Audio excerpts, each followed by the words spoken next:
জেনে কিরদাওয়াতের জাগায় ইশারা আমি তাকে দেগি দুআয়ে মদিনা। আউযু বিল্লাহি মিনাশ শাইতানির রাজীম। বিসমিল্লাহির রহমানির রহিম। তাবারাকাল্লাযী বিয়াদিহিল মুলকু ওয়া হুয়া আলা কুল্লি শাইইন কাদির। الذي خلق الموت والحياة ليبلوكم أيكم أحسن عملا وهو العزيز الغفور. الذي خلق 7 سماوات طباقا ما ترى في خلق الرحمن من تفاوت فارجع البصر هل ترى من فطور ثم ارجع البصر كرتين ينقلب إليك البصر خاسئا وهو حسير. ولقد زينا السماء الدنيا بمصابيح وجعلناها رجوما للشياطين وأعتدنا لهم عذاب السعير. وللذين كفروا بربهم عذاب جهنم وبئس المصير.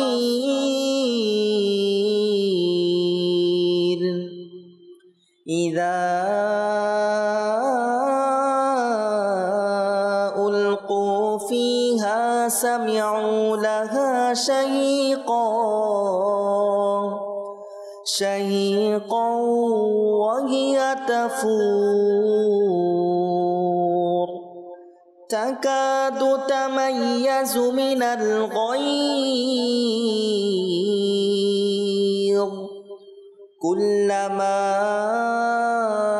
ألقي فيها فوج سألهم خزنتها ألم يأتكم نذير قالوا بلى قد جاءنا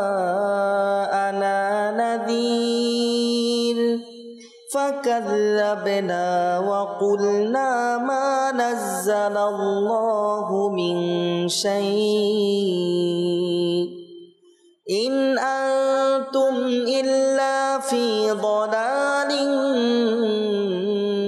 كبير. وقالوا لو كنا نسمع أو نعقل ما كنا في أصحاب السعير فاعترفوا بذنبهم فسحقا لأصحاب السعير. إن الذين يخشون ربهم بالغيب لهم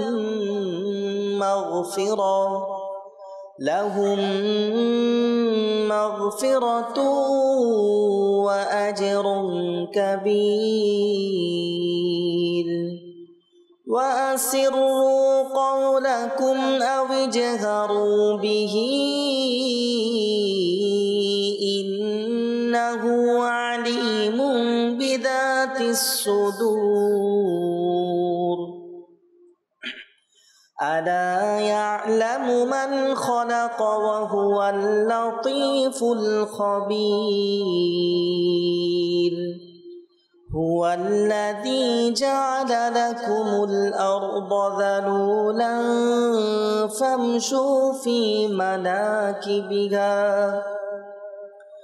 فامشوا في مناكبها وكلوا من رزقه وإليه النشور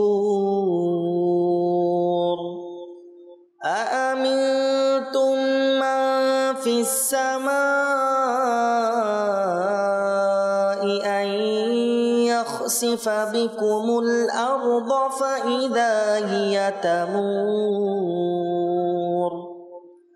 أم أمنتم من في السماء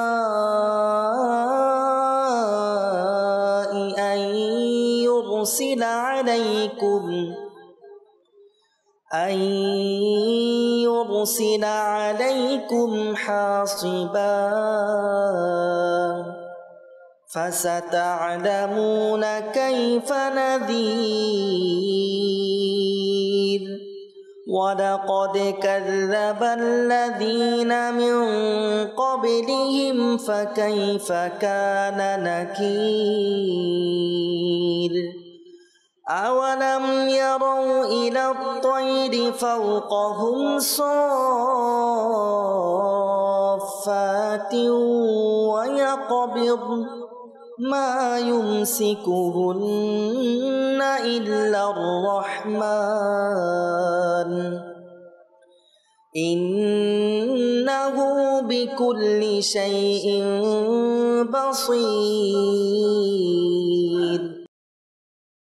أمن هذا الذي هو جند لكم ينصركم من دون الرحمن إن الكافرون إلا في غرور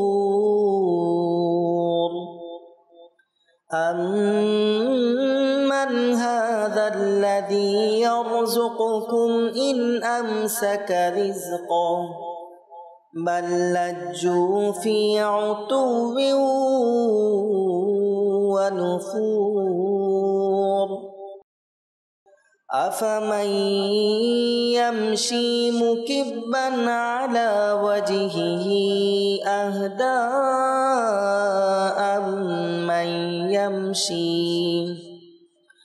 أمن يمشي سويا على صراط مستقيم قل هو الذي أنشأكم وجعل لكم السمع والأبصار والأفئدة قليلا ما تشكرون قل هو الذي ذرأكم في الأرض وإليه تحشرون ويقولون متى هذا الوعد إن كنتم صادقين قل إنما العلم عند الله وإنما أنا نذير مبين فلما رأوه زلفة سيئت وجوه الذين كفروا وقيل هذا الذي كنتم به تدعون قل أرأيتم إن أهلكني الله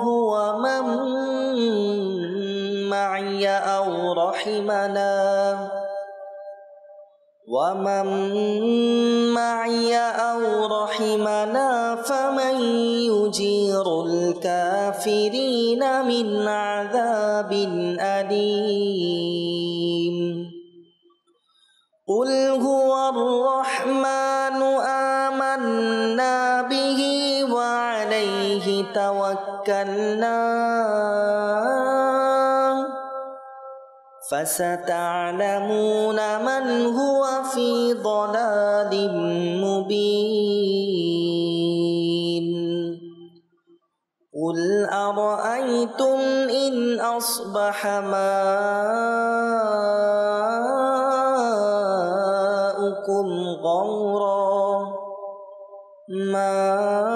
ماؤكم غورا فمن يأتيكم بماء معين الله يأتينا وهو رب العالمين صدق الله العظيم صلى الله عليك يا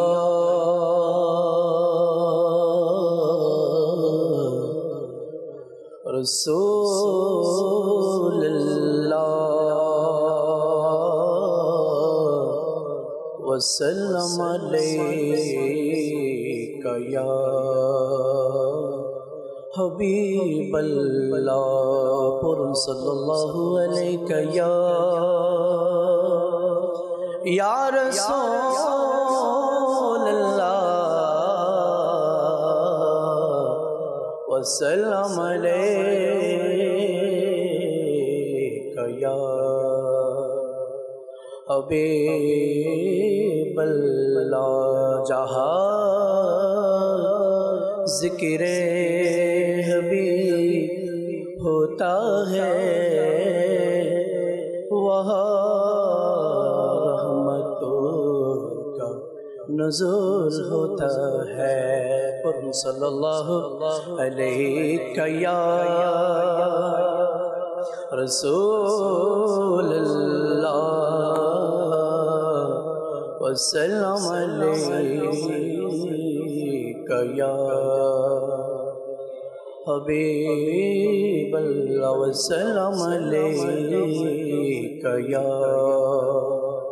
حبیب اللہ করোশন তো তুমি ডেকে রোজা রসুল্লাহ করোশন তো তুমি ডেকে রোজা রসুল্লাহ দয়া করো দয়ার সাগর ডাকো আমায় রসুল্লাহ দয়া করো দয়ার সাগর ডাকো আমায় রসুল্লাহ দোহাই তোমার পীরে আবু বকর মহাবীরে দোহাই তোমার পীরে আবু বকর মহাবীরে সবুজ গুম্বর দেখাওয়া কা তুমি আমায় রাসূলুল্লাহ সবুজ গুম্বর দেখাওয়া কা তুমি আমায় রাসূলুল্লাহ করো তো তুমি আমায় ডেকে রোজা রসুল্লাহ করো সন্ত তুমি আমায় ডেকে রোজা রাসূলুল্লাহ ডাকো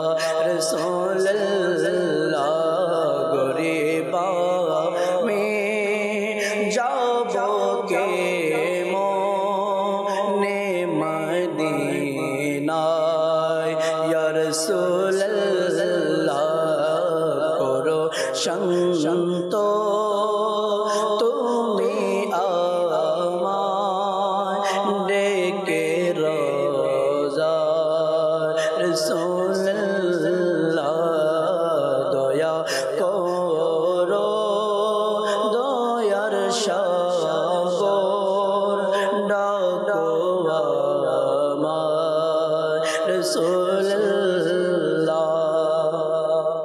যখন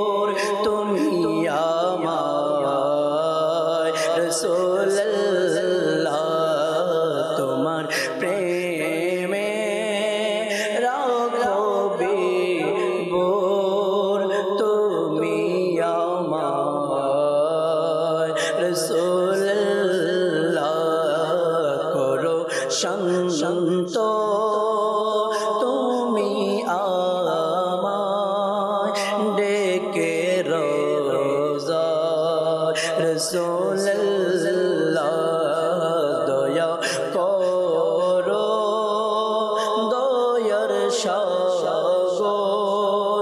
ডাকো আমায় রাসূলুল্লাহ শোনো শোনো হে গাজী ভাই সালাম দিও নবীর রাজা শোনো শোনো হে গাজী ভাই সালাম দিও নবীর রাজা বেকুল আকা আমি পাপী পেতে তোমায় রাসূলুল্লাহ বেকুল আকা আমি পাপী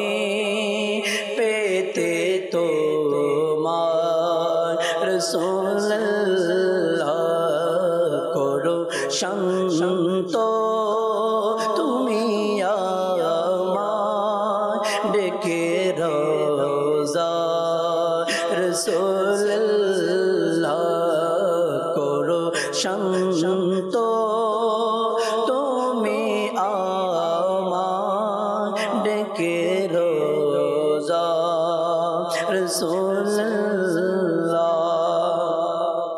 আমি চাই না বাড়ি গাড়ি আমি চাই না জমিদারি আমি চাই না বাড়ি গাড়ি আমি চাই না জমিদারি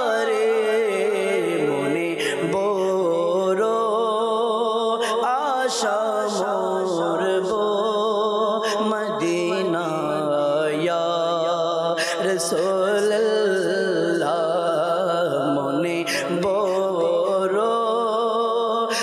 আশা মোর গো মদিনা ইয়া রাসূলুল্লাহ করো শান্ত তুমি আমায় ডেকে রোজায় রাসূলুল্লাহ দয়া করো দয়ার সাগর ডাকো আমায় রাসূলুল্লাহ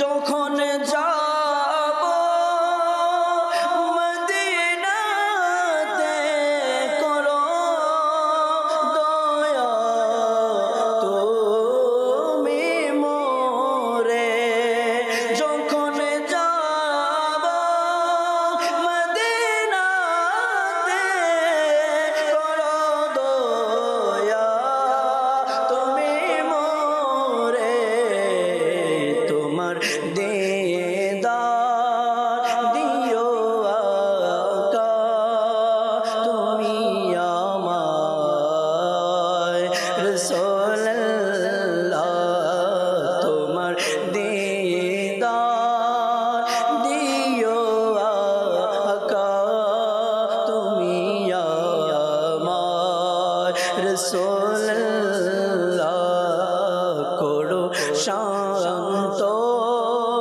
তুমি আমায় ডেকে রোজায় রাসূলুল্লাহ দয়া করো দয়ার সাগর ডাকো আমায় রাসূলুল্লাহ দয়া করো দয়ার সাগর ডাকো রোজা রাসূলুল্লাহ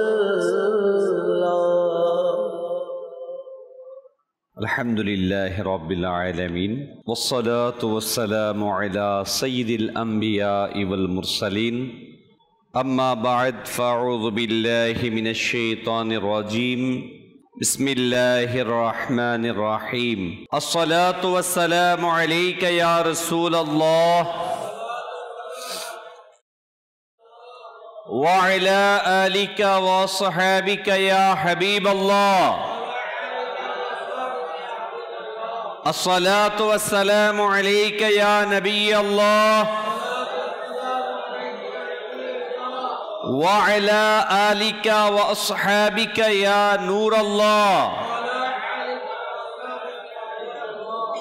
দরুদে পাকের অগণিত ফজিলত ও বরকত রয়েছে। তিরমিজি শরীফের হাদিসে বর্ণিত রয়েছে আমাদের প্রিয় আকা মাদানী ওয়ালে মুস্তাফা সরকারে দো আলম নূরে মুজাসসাম সাল্লাল্লাহু আলাইহি ওয়াসাল্লাম ইরশাদ করেন, কিয়ামতের দিন মানুষের মধ্যে আমার সবচেয়ে নিকটতম ব্যক্তি সে হবে যে দুনিয়াতে আমার প্রতি বেশি পরিমাণে দুরূদ শরীফ পাঠ করবে।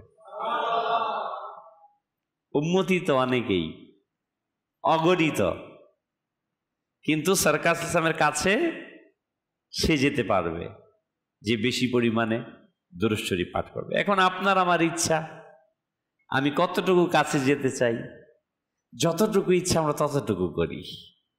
সাল্লু আলাল হাবিব সাল্লাল্লাহু তাআলা আলা মুহাম্মদ সাল্লাল্লাহু আলাইহি ওয়াসাল্লাম সালাতু ওয়া সালামান আলাইকা ইয়া সাইয়্যিদি ইয়া আরবি ইয়া হাশিমি ইয়া মুত্তালিবি ইয়া রাসূলুল্লাহ। রাসূল আকরাম সাল্লাল্লাহু আলাইহি ওয়াসাল্লাম ইরশাদ করেন, আফদালুল আমালি আন-নিয়্যাতু সাদিকা।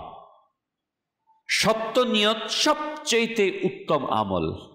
আমরা নিয়ত করি আল্লাহ তাআলার সন্তুষ্টির জন্য, সওয়াব হাসিলের জন্য, ইলমে দ্বীন অর্জনের জন্য, ইনশাআল্লাহ তাআলা নিজের সংশোধনের জন্য, অপরের সংশোধনের জন্য, যা শুনবো তা অপরের নিকট পৌঁছে দেওয়ার জন্য বয়ান শ্রবণ করবো ইনশাআল্লাহ।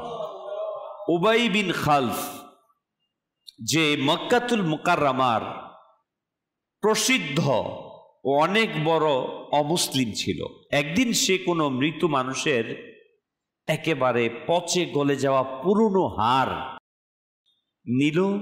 সেগুলো নিয়ে রসুল আকরাম সাল্লাল্লাহু আলাইহি ওয়ালিহি ওয়াসাল্লামের দরবারে গিয়ে বলল, হে মুহাম্মদ সাল্লাল্লাহু আলাইহি ওয়াসাল্লাম, আপনি কি আমাদের সাথে অঙ্গীকার করছেন যে যখন আমাদের হাড়সমূহ পুরনো হয়ে সম্পূর্ণ গলে যায়, অতঃপর কিয়ামতের দিন আমাদেরকে আল্লাহ পাক পুনরায় উঠাবে, নতুন জীবন দেবে?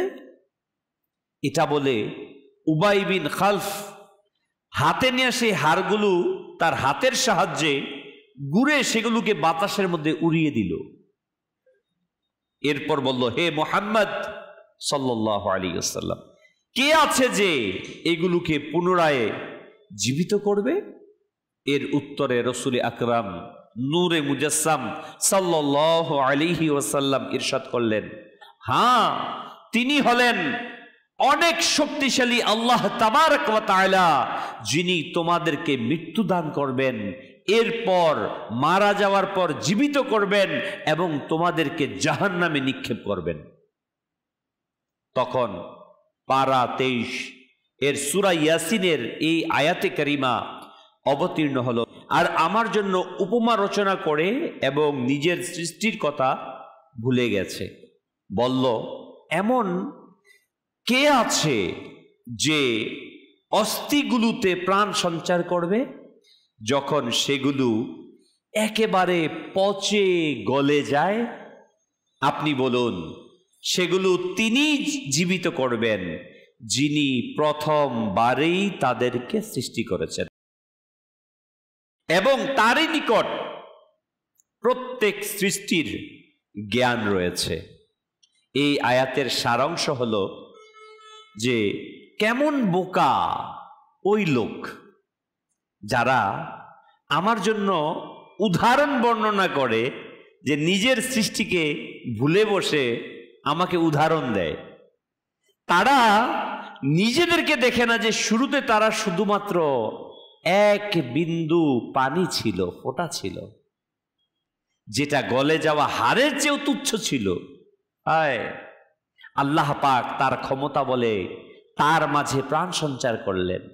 একটি পানির ফোঁটার মধ্য থেকে হাত, পা, চোখ, কান, হৃৎপিণ্ড, মাথা, চিন্তা করার জন্য মস্তিষ্ক, আল্লাহু আকবার, বানিয়ে দিলেন। আর এখন নিজেদের এত কিছু ভুলে গেলে, এমন অহংকারী হয়ে চলে গেলে, আল্লাহ পাকের কুদরতকে অস্বীকার করে তর্ক করতে চলে আসলে, হে মাহবুব সাল্লাল্লাহু আলাইহি ওয়াসাল্লাম, আপনি তাদেরকে বলে দিন, সেই পচে গলে যাওয়া হাড়গুলো তিনিই জীবিত করবেন যিনি পূর্বে তাদেরকে বানিয়েছেন।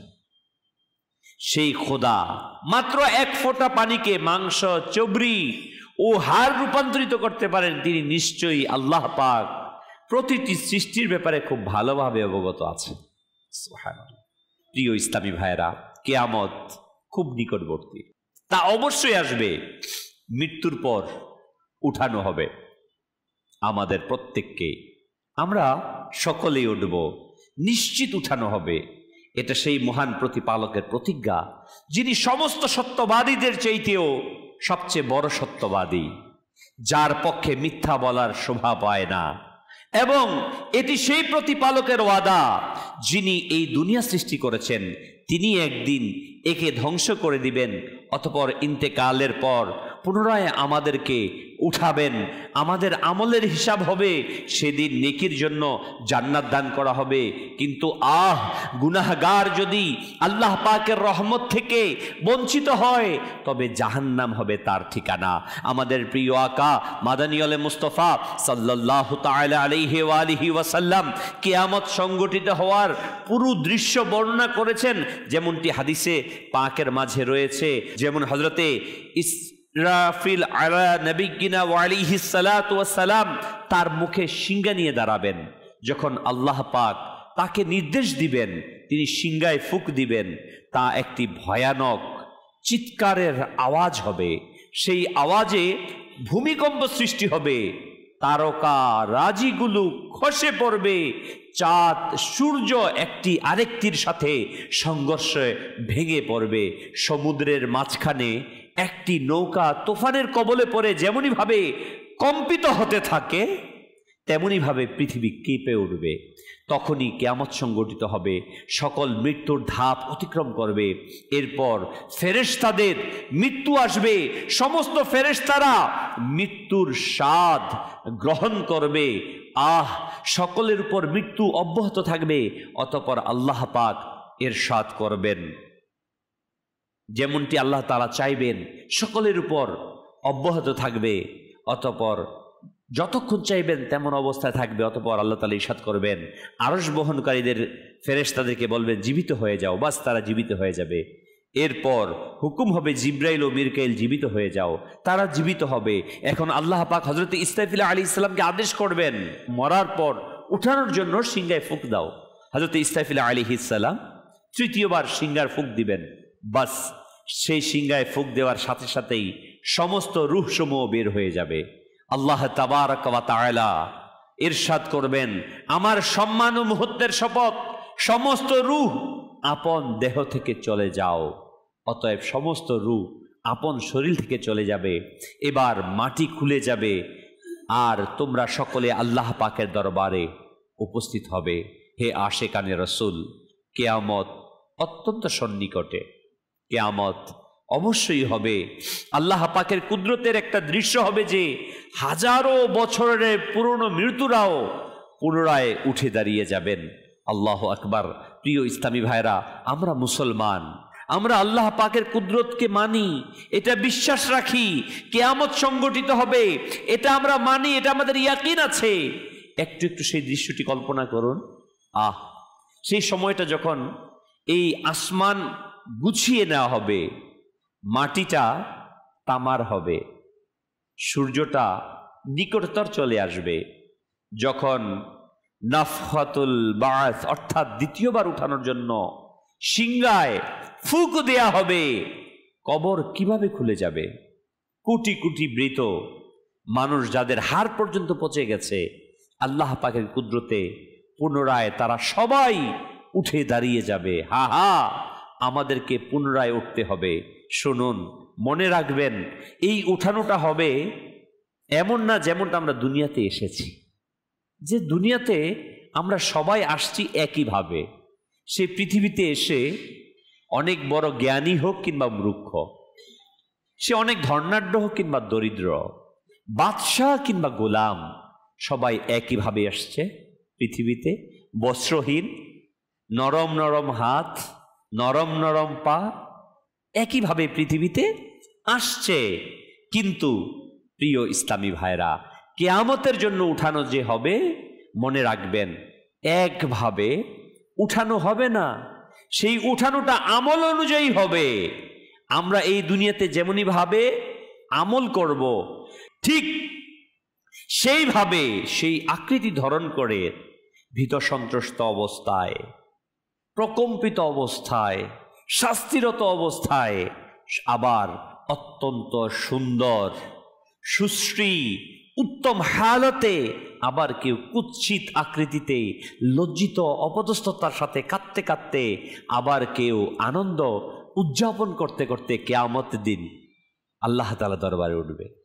আল্লাহ পাক ইরশাদ ফরমান, বিসমিল্লাহির রহমানির রহিম, وَإِذَا الْقُبُورُ بُعْثِرَتْ عَلِمَتْ نَفْسٌ مَّا قَدَّمَتْ وَأَخَّرَتْ।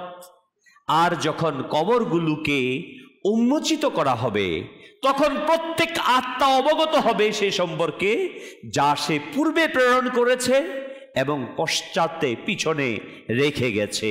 যখন কবর খোলা হবে, মৃতদেরকে পুনরায় জীবিত করে হাসরের জন্য বের করা হবে, তখন প্রত্যেকে জেনে নিবে যে দুনিয়াতে কি কি আমল করেছে। যে নেকি করেছে সেও তা জানতে পারবে, আর যে গুনাহ করেছে সেও তা জানতে পারবে। আল্লামা ইবনে জাওজি আলাইহি রাহমাতুল্লাহিল কবি তিনি লিখেন, বর্ণনায় এসেছে, যখন বান্দা ইন্তেকাল করে তখন তার ভালো আমল হোক কিংবা মন্দ আমল তার মাথার সামনে জমা হয়ে যায়, যখন তাকে গোসল দেওয়া হয়, কাফন পরিধান করা হয়, জানাজা পড়ানো হয়, এই সময় সে আমলের সাথে সাথেই থাকে, সেগুলো সাথে সাথেই তাকে কবরে রাখা হবে। মানুষ তো মৃতকে দাফন করে, আমরা চলে আসি, কিন্তু আমল সাথেই রয়ে যাবে। অতঃপর কিয়ামত পর্যন্ত তার আমল তার সাথে কবরে থাকবে। এমনকি যখন কবর খোলা হবে, মৃতদেরকে পুনরায় জীবিত করা হবে, তখন তার আমল ভালো হোক বা মন্দ তার সাথেই থাকবে। আল্লাহু আকবার। তাদের সাথেই কবর থেকে বের হবে। অতঃপর যখন সে আখিরাতের হিসাবের জন্য হাসরের ময়দানের দিকে অগ্রসর হবে, তার সকল ভালো মন্দ আমল একত্রিত হয়ে যাবে। সেগুলোর মধ্যে কোনো ছোট বা বড় গুনাহ ভুলিয়ে দেয়া হবে না। তার বাহ্যিক অভ্যন্তরীণ সমস্ত আমল সামনে এসে যাবে। আল্লামা ইবনে জাওজি রাহমাতুল্লাহ তাআলা আলাইহি আরো এক জায়গায় লিখেন, যখন লোকেরা কবর থেকে উঠবে, তখন তাদের আমলও সাথে উঠবে। যদি সে বান্দা আনুগত্যশীল হয়ে থাকে, সে যদি নেককার হয়ে থাকে, গুনাহ বর্জনকারী হয়ে থাকে, তবে আমল দুনিয়ায়ও তাকে সহযোগিতা করবে। আর যখন কবর থেকে উঠবে, তখনও তার নেক আমল তাকে কিয়ামতের ভয়াবহতা থেকে হেফাজত করবে, তাকে সাহায্য করবে, তাকে ভালোবাসার সহানুভূতি দিবে। কান্না করলে তখন নেক আমল বলবে, হে আমার বন্ধু, হে আমার প্রিয়। এসব কিছু অর্থাৎ জাহান্নামের আগুন, কিয়ামতের ভয়াবহতা তোমার জন্য নয়, আল্লাহ পাকের আনুগত্যকারীদেরকে এই আযাবগুলো দেয়া হবে না। এসব আযাবের উপযুক্ত তো সে যে আল্লাহ পাকের অবাধ্যতা করেছে, গুনাহ করেছে, নাফরমানি করেছে, নামাজ কাজা করেছে, তার নিদর্শনগুলো মিথ্যা প্রতিপন্ন করেছে, নিজের প্রবৃত্তির চাহিদা অনুযায়ী চলেছে। হে আমার প্রিয় বন্ধু, তুমি তো আল্লাহর আনুগত্যশীল বান্দা ছিলে। হযরতে আমর বিন কায়েস রাহমাতুল্লাহ আলাইহি বলেন, মুসলমান যখন নিজের কবর থেকে বের হবে, তখন তার আমল খুব সুন্দর আকৃতি, উত্তম সুগন্ধ আকারে তাকে স্বাগত জানাবে। আর তাকে জিজ্ঞাসা করবে, তুমি কি আমাকে চেনো? বান্দা বলবে, তুমি খুব সুন্দর, খুবই সুগন্ধিময়, কিন্তু আমি তোমাকে চিনি নাই। তার ভালো আমল বলবে, দুনিয়ায় তুমিও এরকম ছিলে, তোমার সুগন্ধ, তোমার চরিত্র, তোমার আমল, তোমার জীবন অনেক সুন্দর ছিল। আমি তোমার নেক আমল, যতক্ষণ পর্যন্ত তুমি দুনিয়ায় ছিলে, আমি তোমার উপর আরোহণ করেছি, তোমার উপর চলেছি, তোমার আকাঙ্ক্ষা থেকে দূরে রেখেছি, তোমাকে নেকের মধ্যে লিপ্ত রেখেছি। আজ তুমি আমার উপর আরোহণ করো। আল্লাহ, এটা হবে নেককার মুসলমানদের অবস্থা। পক্ষান্তরে অমুসলিমদের আমল তাকে স্বাগত জানানোর তো দূরের কথা, দুর্গন্ধময় আকৃতি ধারণ করবে। যখন বান্দা কবর থেকে উঠবে, তখন তার মন্দ আমল আসবে, জিজ্ঞাসা করবে, তুমি কি আমাকে চেনো? অমুসলিম বলবে, তুমি এত কুৎসিত, তোমার কাছ থেকে কিরূপ দুর্গন্ধ ছড়াচ্ছে, আমি তোমাকে চিনি না। তার মন্দ আমল বলবে, তুমিও দুনিয়ায় এমন দুর্গন্ধময় ছিলে, আমি তোমার মন্দ আমল, দুনিয়ায় তুমি আমার উপর আরোহিত ছিলে, আজ আমি তোমার উপর আরোহণ করব। প্রিয় ইসলামী ভাইয়েরা, চিন্তা করুন, বাস্তবিকই এমনটি ঘটবে।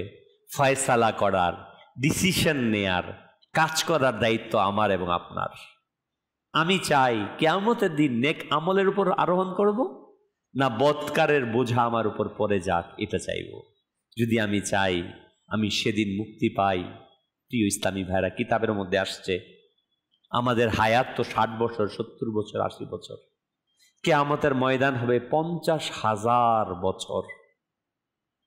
50,000 বছর শুধু কিয়ামতটাই। তার মানে কত দীর্ঘ সময়।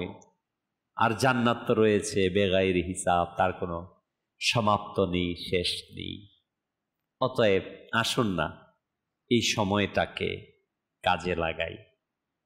নফস চাইবে গুনাহ করতে, নফস চাইবে নামাজকে কাজা করতে, নফস চাইবে বেহায়াপনা করতে, নফস চাবে মানুষের প্রতি জুলুম করতে, কিন্তু না, মুমিন কখনো নফসের গোলাম হয় না, মুমিন কখনো শয়তানের গোলাম হয় না, মুমিন হয় আল্লাহ তাআলার গোলাম। নবী সাল্লাল্লাহু আলাইহি ওয়াসাল্লামের ইত্তেবা করে। শুনুন শুনুন, হযরতে মিসওয়ার বিন মাখরামা রাহমাতুল্লাহি তাআলা আলাইহি একজন নেককার বুজুর্গ ছিলেন।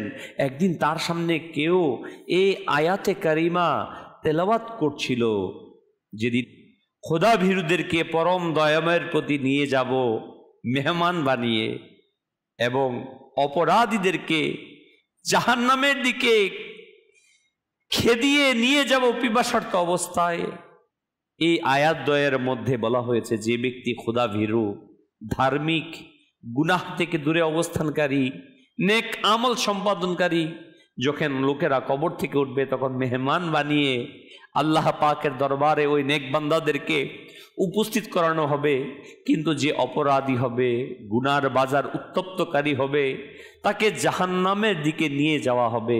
হযরতে মিসওয়ার রাহমাতুল্লাহি তাআলা আলাইহি যখন এই আয়াত শুনলেন তখন বিনয় প্রকাশ করতে গিয়ে বললেন, আহ, আমি তো অপরাধী, খোদাভীরু নই, হে তেলাওয়াতকারী, এই আয়াত আবার পড়ো। সে পুনরায় এই আয়াত পড়লেন। তখন তিনি রাহমাতুল্লাহি তাআলা আলাইহি খোদাভীতির আধিক্যতার কারণে চিৎকার দিলেন, আর সাথে সাথেই তার দেহ থেকে রূহ বের হয়ে গেল। আমাদেরও যদি এমন খোদাভীতির দৌলত নসিব হয়ে যেত, সেই ভয়াবহ দৃশ্য, আহ, কবরে হাজার হাজার বছর একাকিত্বে থাকার পর আল্লাহ তাআলার দরবারে দণ্ডায়মান হওয়ার সেই সময়টি, আমাদের ব্যাপারে আল্লাহ পাকের গোপন সিদ্ধান্ত কি হবে তা আমরা জানি না। না জানি আল্লাহ পাকের রহমতের হকদার হয়ে ভালো অবস্থায় কবরে উঠানো হবে, নাকি অপরাধী হিসেবে আল্লাহ তাআলার দরবারে উঠানো হবে, আমরা জানি না। আল্লাহ না করুক, যদি অপরাধী হিসেবে আমাকে উঠানো হয় অত্যন্ত কঠিন হবে, পেরেশানগ্রস্ত হব। হে আশেকানে রাসূলগণ, যখনই মৃত্যুরা জীবিত হবে, কবর থেকে উঠবে, তখন আমরা নিজেদের জন্য কি পছন্দ করব? আমরা কি চাইব যে আমি কবর থেকে যখন উঠব তখন কেমন অবস্থায় উঠি? আমার আমল আমাকে সুসংবাদ শোনাবে নাকি হতাশ করবে? আমি যদি চাই যখন আমি কবর থেকে উঠব ওই সময় আমার আমল নামা আমার কাছে এসে সুগন্ধি ছড়াক, আমাকে বলুক আমার উপর আরোহণ করো, আমি তোমাকে নিয়ে যাব আল্লাহর দরবারের দিকে। যদি এটা চাই তাহলে আমাদেরকে এই পৃথিবীর সাময়িক সময়ের কষ্টকে গ্রহণ করে নেক আমল করতে হবে।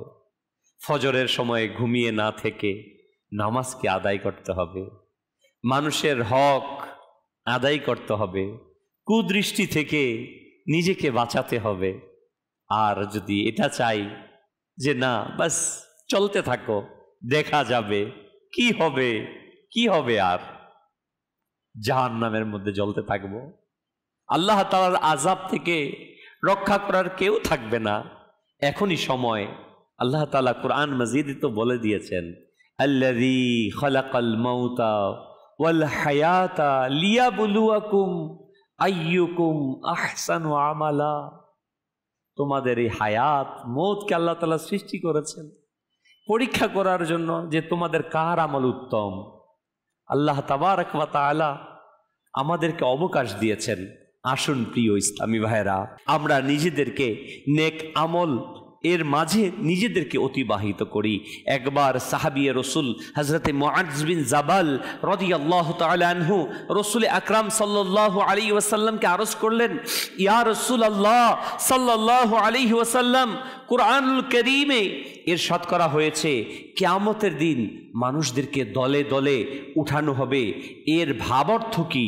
রাসূল আকরাম নূরে মুজাসসাম সাল্লাল্লাহু আলাইহি ওয়া আলিহি ওয়াসাল্লাম এই কোরআনে পাকের এই নির্দেশনার এই ভাবার্থ বললেন, হে মুআজ, তুমি একটি বৃহৎ বিষয় আমাকে জিজ্ঞাসা করেছ। এটা বলে সরকার সাল্লাল্লাহু আলাইহি ওয়াসাল্লামের চোখ মুবারক দিয়ে পানি চলে আসলো। অতঃপর সরকার সাল্লাল্লাহু আলাইহি ওয়াসাল্লাম ইরশাদ করলেন, আমার উম্মতের লোকদেরকে 10 ভাগে বিভক্ত করানো হবে।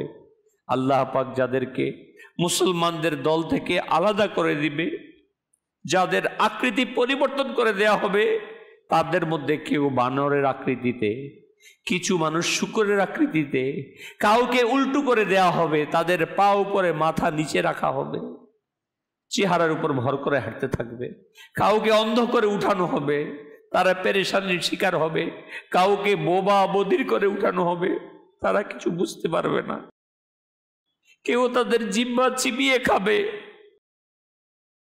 তাদের জিহ্বা তাদের মুখের উপর ঝুলে যাবে, তাদের মুখ থেকে লালা ঝরবে, লোকেরা তাদের দিকে ঘৃণা করবে। কেউ কেউ এভাবে উঠবে যে তাদের হাত পা কাটা থাকবে, কেউ কেউ আগুনের শিকলের সাথে ঝুলতে থাকবে, অনেকে এভাবে উঠবে যে তাদের দুর্গন্ধ মৃত্যু লাশের চেয়েও বেশি হবে। কিছু লোক এভাবে উঠবে, তাদেরকে আলকাতরার পোশাক পরিধান করানো হবে, যা খুবই দ্রুত তাদের ত্বকের সাথে লেগে যাবে। তারা কারা হবে এর বিস্তারিত বর্ণনা করতে গিয়ে অদৃশ্য সংবাদদাতা নবী হুজুরে আকরাম সাল্লাল্লাহু আলাইহি ওয়াসাল্লাম ইরশাদ করেন, যারা বানরের আকৃতি উঠবে তারা হচ্ছে চুগলখোর, যারা শূকরের আকৃতি উঠবে তারা হলো ঘুষখোর, হারাম উপার্জনকারী, অন্যায়ভাবে মানুষের হক আত্মসাৎকারী। যারা উল্টো হয়ে উঠবে, যাদের মাথা নিচে পা উপরে থাকবে, তারা হলো সুদখোর, যাদেরকে অন্ধ করে উঠানো হবে, তারা হলো অন্যায়ভাবে বিচার কার্য পরিচালনাকারী, যাদেরকে বোবা বধির করে উঠানো হবে, তারা হলো নিজেদের আমল নিয়ে অহংকারের শিকারকারী। যারা নিজেদের জিহ্বা চিবিয়ে খাবে, তারা হলো ওই আমলহীন মুবালিক, যা বলতো তা করতো না, অন্যকে নেকি দাওয়াত দিত কিন্তু নিজে ঘোরা থেকে বাঁচত না। যাদেরকে হাত পা কাটা অবস্থায় উঠানো হবে, তারা হলো যারা প্রতিবেশীকে কষ্ট দিত। যাদেরকে আগুনের শিকলের সাথে ঝুলিয়ে রাখা অবস্থায় উঠানো হবে, তারা হলো বিচারকদের কাছে মানুষের বিরুদ্ধে মিথ্যা অভিযোগ পৌঁছত। যারা মৃত্যুর গন্ধের চেয়েও দুর্গন্ধ ছড়াবে, তারা হলো প্রবৃত্তির চাহিদা ও স্বাদে নিমজ্জিত, নিজের সম্পদ থেকে হুকুল্লাহ যাকাত ফিতরা আদায় করত না। আর 10 হলো তারা যাদেরকে আলকাতরা চাদর পরিধান করানো হবে, তারা হচ্ছে অহংকারের শিকার হওয়া ব্যক্তিরা। আল আমান আল হাফিজ, এ আশেকানে রসুল, এই বর্ণনার প্রতিটি বারবার মনোযোগ দিন, খেয়াল করুন। প্রবৃত্তির চাহিদা অনুসরণ করে দুনিয়ার স্বাদে বিভোর হয়ে আল্লাহ পাকের আনুগত্য থেকে কখনো যেন আমরা উদাসীন না হই। আমি অহংকার গর্ব করার বিপদের ফাঁদে যেন বেঁচে না থাকি। আমাদের মাঝে এটা আসে, আরে আমি তো নেককার, আমি তো পরহেজগার, আমি তো নামাজি, আমি তো রোজাদার। এই অহংকার যেন আমাদেরকে ধ্বংস না করে দেয়। প্রিয় ইসলামী ভাইয়েরা, যদি কবর থেকে উঠানোর সময় আমাদেরকে শিক্ষার পাত্র বানিয়ে দেয়া হয়, আমাদের কি অবস্থা হবে? হযরতে সাঈদ জারিরি রাদিয়াল্লাহু তাআলা আনহু বলেন, আমার নিকট এই বর্ণনা পৌঁছেছে, কিয়ামতের দিন যখন অমুসলিমদেরকে কবর থেকে উঠানো হবে, তখন শয়তান তাদের হাত ধরে নিবে, তারা শয়তানের সাথেই থাকবে, এমনকি আল্লাহ পাক তাদের উভয়কে জাহান্নামে যাওয়ার নির্দেশ দিবে। তখন অমুসলিম বলবে, যদি আমার ও তোমার মাঝখানে পূর্ব পশ্চিমের দূরত্ব হয়ে যেত, তুমি কতই না খারাপ সঙ্গী ছিলে। প্রিয় ইসলামী ভাইয়েরা, আমরা মুসলমান, এটা আমাদের অবশ্যই আল্লাহ পাকের বড় দয়া। আমরা কালিমা পড়া মুসলমান হওয়ার ইনশাআল্লাহ জাহান্নাম থেকে বেঁচে যাওয়ার মাধ্যম হয়ে যাবে। কিন্তু মনে রাখবেন, জাহান্নাম থেকে হেফাজত ও জান্নাতের হকদার হওয়ার জন্য শুধু মুসলমান হওয়া যথেষ্ট নয়, বরং ঈমানের সাথে দুনিয়া থেকে যাওয়া জরুরি রয়েছে। এজন্য আমাদের উচিত আমাদের ঈমানের ব্যাপারে চিন্তা করা। আল্লাহ পাক আমাদেরকে ঈমানের দৌলত দ্বারা ধন্য করেছেন, এর মূল্যায়ন করা, কৃতজ্ঞতা আদায় করা, কুফরের প্রতি ঘৃণা প্রকাশ করা। হাদিসে পাকের মাঝে রয়েছে, যার মাঝে তিনটি বিষয় পাওয়া যাবে সে ঈমানের স্বাদ পাবে। এই তিনটির মধ্য হতে একটি ইরশাদ করেন, সে ঈমানের পর কুফরের দিকে প্রত্যাবর্তন করাকে এভাবে অপছন্দ করে যেমন ভাবে আগুনে পতিত হওয়াকে অপছন্দ করে। তিনটার মাঝে একটা এটা, যে আমি কুফরকে এভাবে অপছন্দ করি কিনা। প্রিয় ইসলামী ভাইরা, আফসোস আজ ঈমানের নিরাপত্তার ব্যাপারে আমাদের কোনো চিন্তা নেই। সাধারণ লোকেরা নিজেদের নফসের উপর ভরসা করে থাকে। বদমাযহাবী ও খারাপ লোকদের সাহচর্য, গুনাহে নিমজ্জিত থাকা। আমরা কি শিখছি, কার থেকে শিখছি, কোনো চিন্তা নেই। আজকে আমরা সোশ্যাল মিডিয়াতে, ইউটিউবে যার না তার বয়ান শুনেই তার দিকে ধাবিত হয়ে যাচ্ছে, অথচ তার আকীদা কি, সে কোন মাযহাবের, কোথা থেকে আসছে, কি বলছে, বাস ভালোভাবে কথা বলতে পারলে, সুন্দর ভাষা উপস্থাপন করতে পারলে আমরা ভুলে যাই সবকিছু। কিন্তু না প্রিয় ইসলামী ভাইয়েরা, মনে রাখবেন, আমাকে তার কথা শোনার পূর্বে, তার বই পড়ার পূর্বে কনফার্ম হওয়া চাই যে তার আকীদা সঠিক আছে কিনা, তার ঈমান সঠিক আছে কিনা, সে আহলে সুন্নাত ওয়াল জামাতের আকীদার কিনা। যদি সঠিক আকীদার না হয় কখনো তার সংস্পর্শে যাওয়া যাবে না, কারণ এই সংস্পর্শ আমাকে, তার বই আমাকে, তার বয়ান আমাকে গোমরা এবং জাহান্নামী বানিয়ে দিতে পারে।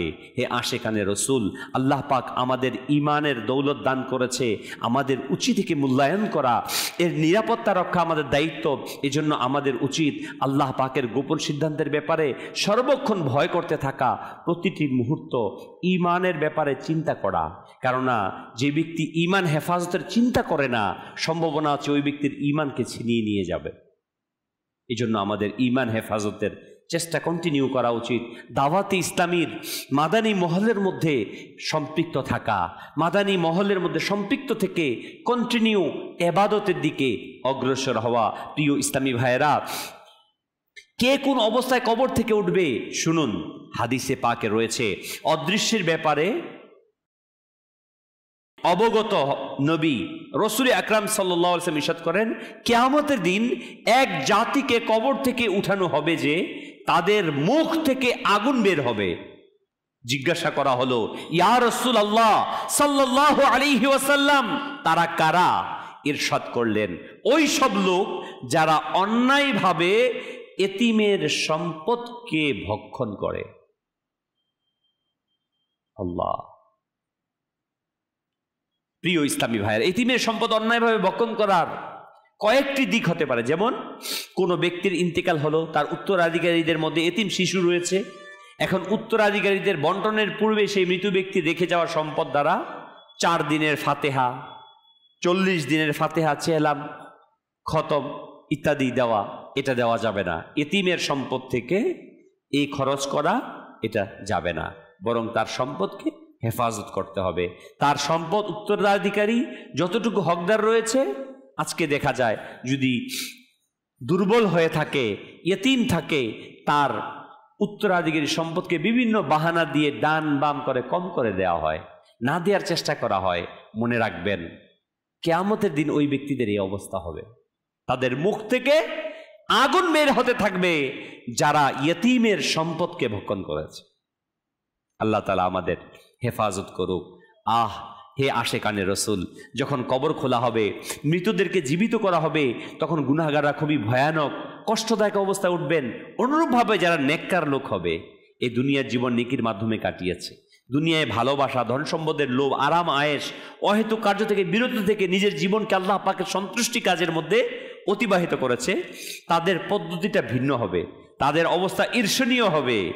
তারা আনন্দ চিত্তে, উৎফুল্লতার সাথে তারা উঠতে থাকবে কিয়ামতের দিন। তারা অত্যন্ত আনন্দের সাথে সুবহানাল্লাহ তারা উঠবেন। প্রিয় ইসলামী ভাইরা, কিছু এমনও হবে যাদেরকে বাহন দেয়া হবে কিয়ামতের ময়দানে। আমরা শুনলাম বিভীষিকাময় অবস্থা, আবার নেক বান্দা যারা থাকবে তাদের কাউকে বাহন দেয়া হবে, বাহনের উপর আরোহণ করে কিয়ামতের ময়দানে যাবে। কাউকে ডানা দেয়া হবে, ওই ডানা দিয়ে উঠতে উঠতে তারা কিয়ামতের ময়দানে উঠবে। সুবহানাল্লাহ বিহামদি। যার যার লেভেল, আজকে দুনিয়াতে যেমন ক্ষমতার লেভেলের কারণে ব্যবস্থা হয় না ভিন্ন, কিয়ামতের ময়দানে আপনি আমি যে যত বেশি নেককার হবে, যত বেশি পরহেজগার হবে, যত বেশি মুত্তাকি হবে, তার হালটা তেমন হবে। তো প্রিয় ইসলামী ভাইয়েরা, এই 60 বছরের জিন্দেগি, এই সামান্য সময়টা আমরা কষ্ট করতে পারবো, কিন্তু সেটাকে বরদাস্ত করা সম্ভব হবে না। অতএব বুদ্ধিমান সে যে বড় জিনিসকে গ্রহণ করে, জ্ঞানী সে যে বড় উপহারকে গ্রহণ করতে চায়, আর সে হচ্ছে অকর্ম, কম বুদ্ধি সম্পন্ন, বেয়াকুব যে বড়কে বর্জন করে ছোটকে গ্রহণ করছে। আমরা ছোট বাচ্চাদেরকে অনেক সময় বিভিন্ন বলি না, আরে তুমি ওইটা না করে এটা নিচ্ছ কেন? অনেক সময় বলি তুমি কাচ্চি বিরিয়ানি নেবে না চিপস নেবে, সে কি করে চিপসের দিকে আগায় যায়। আমরা তখন কি বলি, এই ছেলেটা জ্ঞান নেয়, ছোট বাচ্চা পোলাপান বোঝে না, এই জন্য চিপস নিচ্ছে। ঠিক না কথাটা? যদি 2টা নোট দেন, 1000 টাকার নোট আর একটা কচকচের নোট দেন, নতুন নোট, যে বাচ্চা বুঝে না সে কি করবে? কচকচে 10 টাকার নোট গ্রহণ করবে, পুরনো 1000 টাকার নোট গ্রহণ করবে না, কারণ তার আকল নেই। আজকে আমরা ঠিক তেমন আকলহীন আর আকলওয়ালা। যে আখিরাতকে বুঝতে পেরেছে, আখিরাতকে চিনতে পেরেছে, সে তার জন্য প্রস্তুতি নিচ্ছে। দাওয়াতে ইসলামী আজ এটাই চায়, আমরা আকলদার হই, আমরা আখিরাতের প্রস্তুতি নেই, আমরা যেন অনাদিকালের সুখ শান্তির জন্য আমরা প্রস্তুতি গ্রহণ করি। আসুন হে আশেকানে রসুল, আসুন আসুন আমরা দ্রুততার সাথে নেকির কাজের মধ্যে সম্পৃক্ত হই। সময় নেই, কখন আমরা চলে যাব। আমাদের কিছু আমলকে গ্রহণ করা উচিত, আমাদের কিছু ফরজের সাথে সাথে ওয়াজিব আদায়, ওয়াজিবের পাশাপাশি কিছু সুন্নত আদায় করা উচিত, এরই পাশাপাশি কিছু নফল আদায় করা উচিত, যাতে করে আমাদের ইবাদতের ভান্ডারটা বড় হয়। আমরা যেন কিয়ামতের দিন আল্লাহ প্রদত্ত নিয়ামতের ডানা দিয়ে উড়ে উড়ে আল্লাহ তাআলার দরবারে হাজির হতে পারি। আমরা চাই কি না? দাওয়াত ইসলামী এটাই চাচ্ছে। আসুন প্রিয় ভাই, আসুন প্রিয় ভাই, আমরা 5 ওয়াক্ত নামাজকে আদায় করি এবং সঠিকভাবে। আর সঠিকভাবে আদায়ের মাধ্যম হচ্ছে এগুলোকে শিক্ষা গ্রহণ করা, এবং নেকি হাসিলের মাধ্যম হচ্ছে এগুলোকে অন্যের কাছে পৌঁছে দেয়া। আলহামদুলিল্লাহ, দাওয়াতে ইসলামী এই মিশনকে সকলের কাছে পৌঁছে দেওয়ার উদ্দেশ্যে প্রতিটি মুসলমান যেন নেকের ভান্ডার নিয়ে কিয়ামতের দিন ওঠে, প্রতিটি মুসলমান যেন বাহন দিয়ে কিয়ামতের ময়দানে যেতে পারে। দাওয়াত ইসলামী এটাই চাচ্ছে।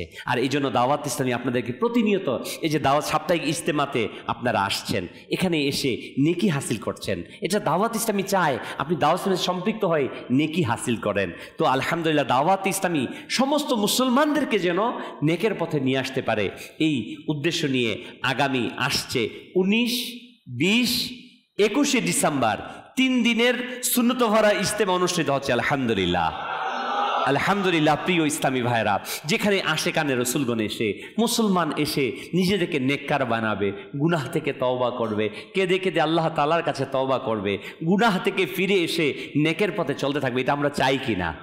আমরা চাই কিনা যে প্রতিটি মুসলমান জান্নাতে প্রবেশ করে? চাই কিনা? যদি আমি চাই, যদি আমি যেতে চাই, আমি আমার প্রতিবেশীকে নিতে চাই, আমার ভাইকে নিতে চাই, আমার ছেলেকে নিতে চাই, আমার ফ্রেন্ড সার্কেলকে নিতে চাই, তাহলে আমি আপনাকে বলবো, আসুন আমি নিজে এবং আমার ফ্রেন্ড সার্কেল, আমার ছেলে, আমার ভাই, আমার প্রতিবেশী সবাইকে এই নেকির কাজের মধ্যে সম্পৃক্ত করি, আল্লাহ তাআলার ইবাদতের মাঝে সম্পৃক্ত করি, গুনাহ থেকে বাঁচানোর চেষ্টা করি। আপনি আমি একা চেষ্টা করলে সম্ভবপর হবে না। হ্যাঁ, সম্ভব হবে যখন আপনি আমি দাওয়াত ইসলামের এই মাদানী মহলের মাঝে নিয়ে আসব। আজকে যে দাওয়াত ইসলামের ইজতেমা কিংবা সোশ্যাল মিডিয়ার মাধ্যমে আপনি বয়ান শুনছেন, আপনি যদি আরেকজনকে সাথে নিয়ে বসতেন বয়ান শোনার জন্য, ইজতেমাতে নিয়ে আসতেন, তার মাঝে এই প্রভাব পড়তো কিনা, আসর হতো কিনা? আমি অনুরোধ জানাবো, আসুন প্রিয় ভাই, আমরা এই কাজটাকে গ্রহণ করি, এবং এই যে আমি যে নেকির দাওয়াত দিয়ে তাদেরকে মাদানী মহলে নিয়ে আসবো, দাওয়াতে ইসলামীতে নিয়ে আসবো, ইজতেমাতে নিয়ে আসবো, এটা আমার নেকের ভান্ডার তৈরি হবে। কিসের ভান্ডার তৈরি হবে?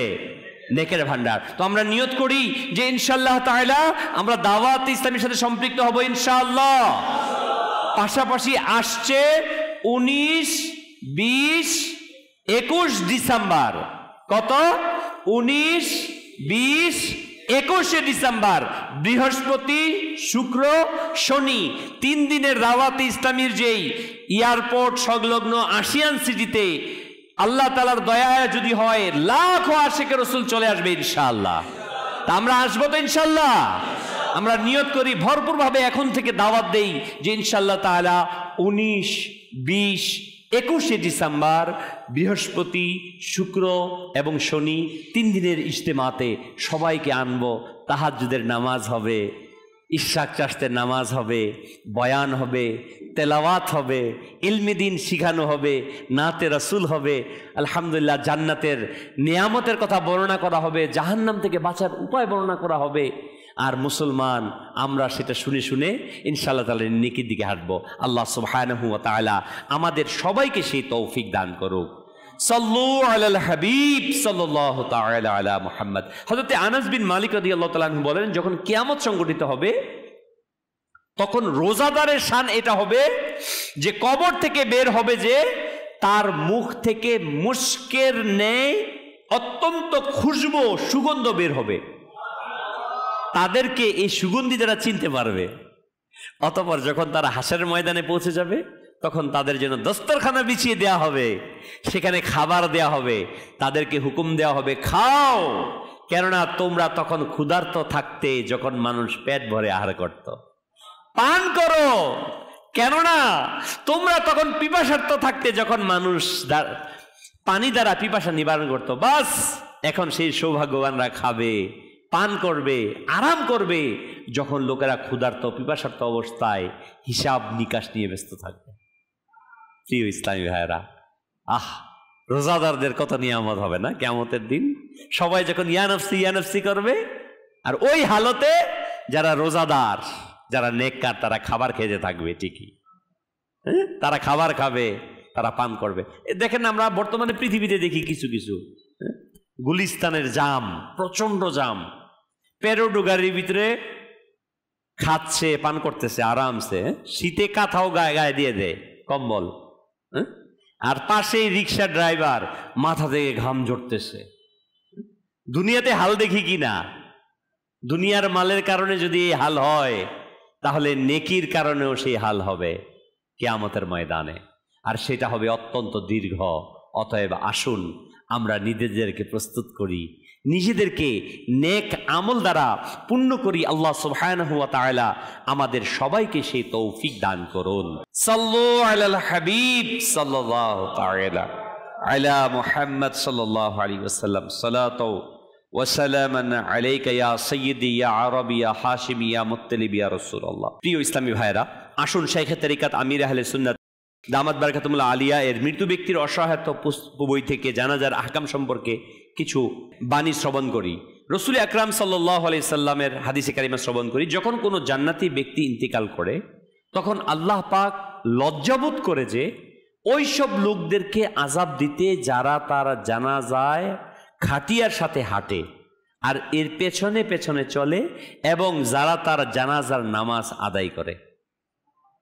2, মুমিন বান্দা ইন্তেকালের পর সর্বপ্রথম পুরস্কার এটাই দেয়া হবে যে তার জানাজায় অংশগ্রহণকারী সকলকে ক্ষমা করে দেয়া হবে। অতএব আমাদের উচিত যখনই কোনো মুসলমানের মৃত্যু সংবাদ শুনি তার জানাজাতে শরীক হওয়া। সে যদি জান্নাতি হয়ে থাকে তাহলে তার পুরস্কার হিসেবে আল্লাহ তাআলা আমাকে ক্ষমা করে দিবে। সাল্লু আলাল হাবিব সাল্লাল্লাহু তাআলা আলা মুহাম্মদ।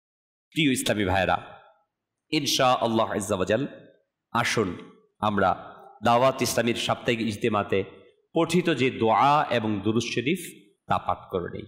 হযরত সাইয়েদনা আনাস রাদিয়াল্লাহু তাআলা থেকে বর্ণিত, রাসূল আকরাম সাল্লাল্লাহু আলাইহি ওয়াসাল্লাম ইরশাদ করেন, যে ব্যক্তি দুরূদ শরীফ পাঠ করবে যদি দাঁড়ানো থাকে বসার পূর্বে, বসা থাকলে দাঁড়ানোর পূর্বে, তার গুনাহ ক্ষমা করে দেয়া হয়। আসুন আমরাও পাঠ করে নেই। আল্লাহুম্মা সাল্লি আলা সাইয়্যিদিনা ওয়া মাওলানা মুহাম্মাদিন ওয়া আলা আলিহি ওয়া সাল্লিম। যে ব্যক্তি দুরূদ শরীফ পাঠ করবে তার উপর রহমতের 70টি দরজা খুলে দেওয়া হবে। সাল্লাল্লাহু আলা মুহাম্মদ। হযরত আহমদ সাহাবী রাহমাতুল্লাহি আলাইহি কতই বুজুর্গ থেকে বর্ণনা করেন, এই দুরূদ শরীফ একবার পাঠ করলে 6 লক্ষ বার দুরূদ শরীফ পাঠের সওয়াব অর্জন হয়। আল্লাহুম্মা সাল্লি আলা সাইয়্যিদিনা মুহাম্মাদিন আদাদা মা ফি ইলমিল্লাহি সালাতান দাইমাতান বিদাওয়ামি মুলকিল্লাহ। একদিন এক ব্যক্তি আসলো, প্রিয় নবী সাল্লাল্লাহু আলাইহি ওয়াসাল্লাম তাকে নিজের এবং সিদ্দিক আকবর রাদিয়াল্লাহু তাআলা আনহুর মাঝখানে বসালেন। এতে সাহাবায়ে কেরাম আলাইহিম রিদওয়ান অত্যন্ত আশ্চর্য হলেন, এই সম্মানিত লোকটি কে? যখন তিনি চলে গেলেন, রাসূল আকরাম সাল্লাল্লাহু আলাইহি ওয়াসাল্লাম ইরশাদ করলেন, সে যখন আমার উপর দুরূদ শরীফ পাঠ করে তো এইভাবে পড়ে। আমরাও চেষ্টা করি কিছুটা সেভাবে পড়ার জন্য।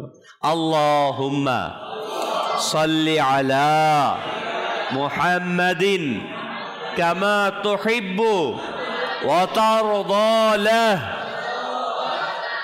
নবী আকরাম সাল্লাল্লাহু আলাইহি ওয়াসাল্লাম ইরশাদ করেন, যে ব্যক্তি এইভাবে দুরূদ শরীফ পাঠ করবে তার জন্য আমার শাফাআত ওয়াজিব হয়ে যায়।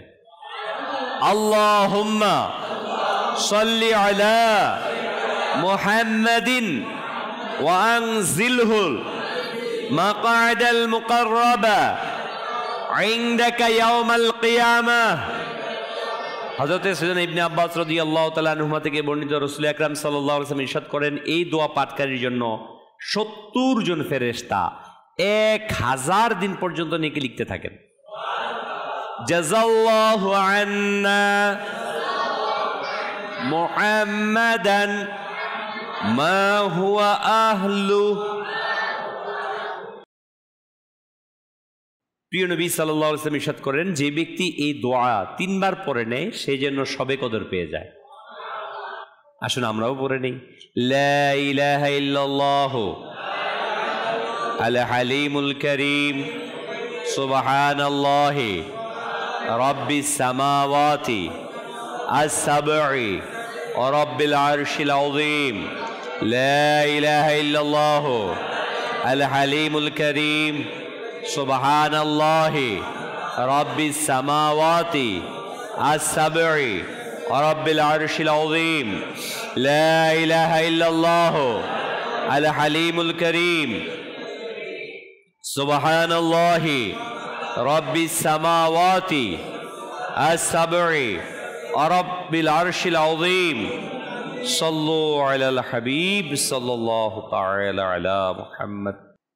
الصلاة والسلام عليك يا رسول الله، الصلاة والسلام عليك يا حبيب الله، الصلاة والسلام عليك يا نبي الله، الصلاة والسلام عليك يا نور الله، الصلاة والسلام عليك يا رسول الله، الصلاة والسلام عليك يا حبيب الله، الصلاة والسلام عليك يا نبي الله، وعلى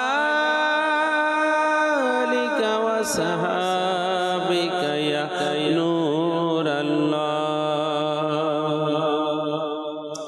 حسبي ربي جل الله، ما في قلبي غير الله، نور محمد صلى الله، لا إله إلا الله، لا إله إلا الله، لا إله إلا الله، لا إله إلا الله، لا إله إلا الله، لا إله إلا الله، لا إله إلا الله، لا إله